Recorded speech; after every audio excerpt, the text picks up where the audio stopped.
дар ҳудуди ноҳияи Файзобод 8 ҷамоати деҳот ва 1 ҷамоати шаҳрак мавҷуд аст ва дар байни онҳо ҷамоати деҳоти Чашмасори ноҳияи Файзобод пешсаф мебошад.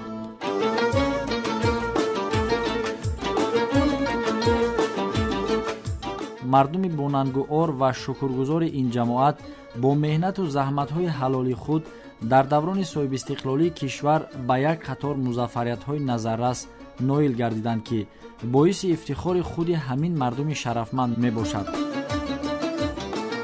вақте гузари кас ба ҷамоати деҳоти Чашмасори ноҳияи Файзобод мерасад, бунёди бинову иморатҳои хуштарҳу замонавиро дида дилаш ба фараҳ меояд.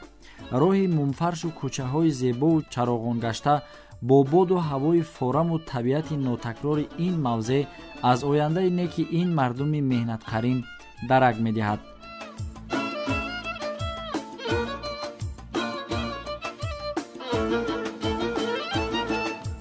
маврид ба зикри хос аст, ки сокинони деҳаи куллобиёни ҷамоати деҳоти Чашмасори ноҳияи Файзобод аз надоштани роҳу бунгоҳи тиббӣ ва мағозаву майдончаҳои варзишӣ ва дигар намуди иншооти зарурӣ барои ниёзи аҳолӣ танқисиҳои зиёде мекашиданд.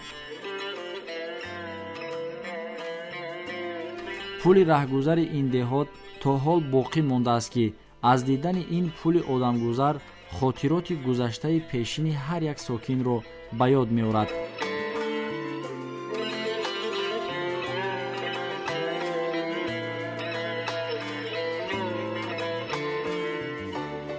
мардуми бонангу ори деҳаи куллобиёни ҷамоати деҳоти Чашмасори ноҳияи Файзобод имрӯз аз он хушҳоланд, ки дар даврони соҳибистиқлолии кишвар сол то сол ба рӯзҳои неки зиндагонӣ расида истоданд. хушбахтона имрӯз дар ин деҳа бо кӯмаку дастгирии шарикони рушд, пули нақлиётгузар, бунгоҳи саломатӣ бо ҳамаи таҷҳизоти муосир сохта ба истифода доданд, ки сокинон аз ин дастовардҳои даврони соҳибистиқлолӣ хушҳоланд.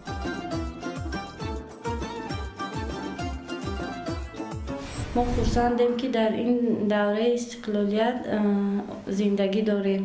дар деҳае ки мо зиндагӣ мекунем, агар пештар фикр кунем, на бунгоҳ буд, на ба мардум хизматрасонӣ ва на кӯпруку раҳу ободӣ набуд. шукронаи даврони соҳибистиқлол, ки мо ба ин комёбиҳо расидем. ҳоло бин ки бунгоҳи саломатӣ, роҳҳо ҳама обод шуда истоданд, ба мардум хизматрасонии сари вақт муҳайё гарда истодааст. таъмиру барқароркунии роҳҳо дар ин деҳот бо як ҷараёни хос идома дорад.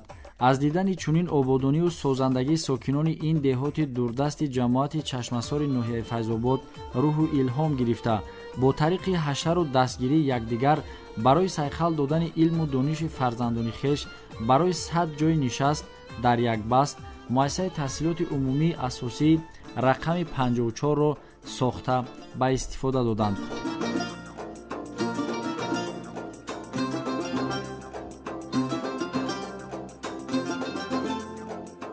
иқдоми пешгирифтаи соҳибкори муваффақи маҳаллӣ Давлат Насриддинов дар деҳаи навбунёди тахти Алиф барои 480 нафар хонанда дар ду баст бо шароити хуби муосир сохта истодааст, ки то ҷашни 30-солагии истиқлоли давлатӣ муассисаи таълимиро сохта мавриди баҳрабардорӣ қарор диҳад. барои сазовор пешбоз гирифтани истиқлолияти давлатӣ иқдом гирифтам, ки дар маҳаллаи худ барои сайқал додани илму дониши фарзандони ҳамин деҳот як мактаби замонавӣ сохта то ҷашни истиқлолияти давлатӣ муассисаро ба истифода диҳам.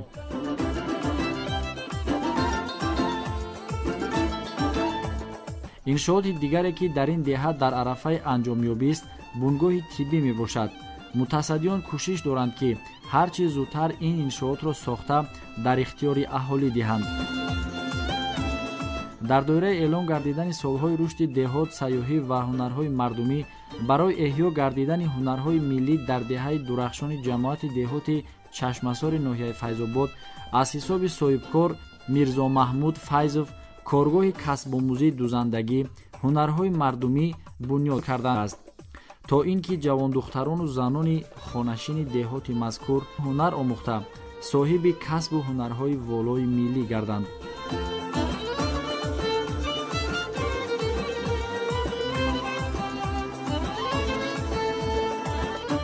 имрӯзҳо сокинони ҳамаи деҳоту маҳалли ҷамоати деҳоти чашмасори ноҳияи файзобод аз он хушҳоланд ки маркази ҷамоаташон ободу зебо ва ҳамаи шароит барои ин сокинони меҳнатдӯсти ин ҷамоат омода карда шудааст.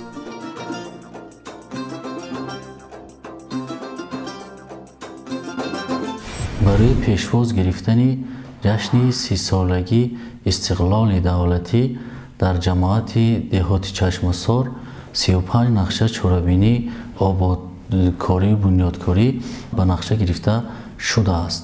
аз он ҷумла бонгоҳи саломатӣ, мактаби таҳсилоти миёнаи умумӣ дар ҳудуди ҷамоат, сохтмони майдончаҳои варзишӣ,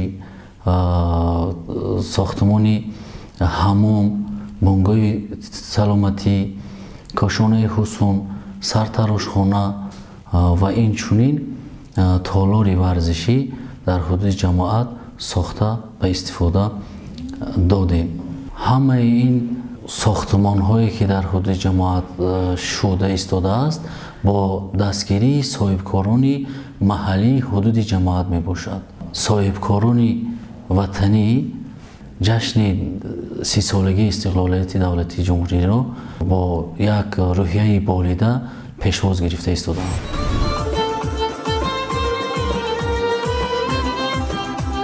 мардуми шукргузори ин диёри зебоманзар шукри тинҷиву осудагии ватани азиз намуда, нерӯву заковати худро баҳри ободониву созандагии ватан дариғ надошта, ҷашни 30-солагии истиқлоли давлатиро бо бунёди 35 иншоот истиқбол хоҳанд гирифт.